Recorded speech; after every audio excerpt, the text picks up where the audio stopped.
test centre to Aldershot. Right, now, again, A325 running through the middle, A3011 ahead. Right.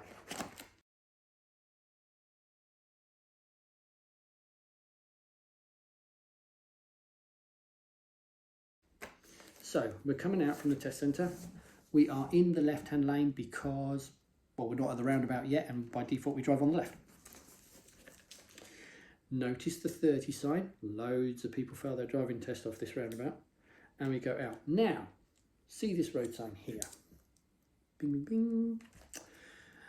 We know, because we've got those mad skills, and you've remembered that the A325 runs through the middle, all right? And we're looking for what these markings are saying. Now, on a sat-nav, it would say A325 on the top middle, right? So if this was a sat-nav screen up here, it would say A325. It wouldn't necessarily say south, but it would just say A325. Now, if you read the road signs itself, you've got south on the right, north on the left. Well, obviously, they're not going to put you in 2 lanes and then make you do that. So the ones on the right in this particular diagram are known as south. So I would get into that lane and then I would go right, and the ones north would go left, okay? So you can actually look at the road sign and you can say to yourself, okay, well, I've got north and south going on here. There are 2 southbound ones, so therefore I will take the left of the 2. Because if you have 2 lanes that go the same place, you take the left of the 2. Now, a lot of people say to you, why? Right? Roundabout. We're coming up here and we're going to head off down here. So let's say that there's a dual carriageway when we leave the roundabout. All right? Now, by default, we drive on the left. And that's where you are ultimately trying to do. So if I've got 2 lanes marked on the approach, then logically they would line up, wouldn't they? Like that. Now, anyone would see the logical thing to do here is, if we want the left-hand lane over there, is just stay on the left and go round. But what a lot of people do is they've got this built into them that says, oh no, when you're turning right around about, you jump in the right-hand lane. Absolute hogwash, right? If we don't know any better, we do. But if we've been told that there are 2 lanes that go to the same place, why would you do a lane change to the right just to go round a corner to go back to the left? I mean, doesn't make sense. Why would you do that? You just stay on the left, and therefore you have eliminated 2 potential problems, i.e. you've got 2 lane changes to do, and every time you do a lane change, potentially you might muck it up. So therefore, the less you have to do, the more likely it is you're going to pass your driving test. Therefore, just get in the left-hand lane, all right? The only reason you're getting away with that, if you imagine, if you did that, if we straightened that out and we just made it a dead straight line, if you were just driving along on a dual carriageway effectively, and you just decided to do a lane change to the right and drive for a while and then go back to the left, the examiner would look at you and go, what are you doing?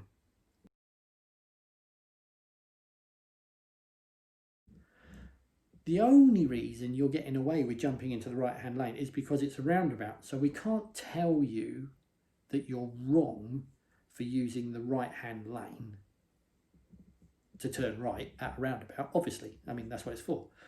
So you're getting away with it, but it is pointless. If I now go back to this again, there are 2 lanes that go right. Because we know, because we've got those mad skills, that the A325 South is the one that we're after. So I jump into the middle lane. Now here you can see on it, we've got loads of up arrows still on the floor, loads of up arrows, and it's marked A325 South, therefore we take the left of the 2. Now what's very common is people tend to come up to roundabouts and they look to the right and they see that one and they stop, but keep scanning, because if there's another one marked exactly the same to the side of it, you want to take that one. All right. So we just take the middle lane, and now all we do is we just follow our lane. So I'm just keeping that white line to the left of me and this one to the right of me. And I just keep an eye on those two white lines, counting my exits. I go 1, going around here, 2, follow it round. Oops. Here, so that's 2. And then I've got this bit, 3. Now the curb becomes the left-hand side of my lane, and I just follow this round. Following it like this, heading off down the dual carriageway. This little section here, this is that 1 into 4, but I'm now in the lane to the side of him. So I'm heading off down the dual carriageway, like I said, everybody should. Yes, so I'm just heading off like that, going down the dual carriageway. That's the 1 into 4, and then I head off down there. Now, be careful here. Loads of people fail their driving test here because they come off this roundabout. And remember, the speed limit what we're in at the moment is a 30. All right, so we're still in the 30.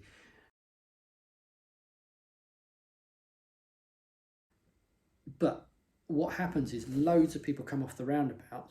It's only going to be you and any undercover police are going to be doing 30, right? So you're going to come off that roundabout. Everybody else behind you is going to be going, vroom, vroom. They're going to be shooting past in this lane here. They're going to be overtaking you and you're just cruising along doing 30. Do not chase them, right? You keep an eye on this because it then goes 30, then 50, and now it's 60. It used to be national, but it's now 60, right? And you cannot be faster than 30 until you have passed the 50 sign, and then, of course, no faster than 50 until you've passed the 60 sign, all right? So you have to accelerate, and remember, as you accelerate, just check to make sure you know what the bloke to the right of you is doing, because he might come along and then try to pull in front of you, and you don't want to accelerate and leave him boxed out in the right-hand lane. So you want to let him in, then you could go for the overtake if you want to. I've just done a video about overtaking actually, so that gives you an idea about being overtaken. Go and have a look at that. All right, and then you just head off down the dual carriageway. So again, it's just a matter of picking the lane real quick and then just follow it. Stay to the left and the right of your lane. All right, it's really common for people to get confused. They can't follow their lanes because all they see is white lines on the floor. But actually, all you have to do is look down at what your lane is doing and just concentrate on that line and the other line, so the one to the left and the right of you, and ignore all other white lines. Just follow those lines and you'll end up in your exit, okay?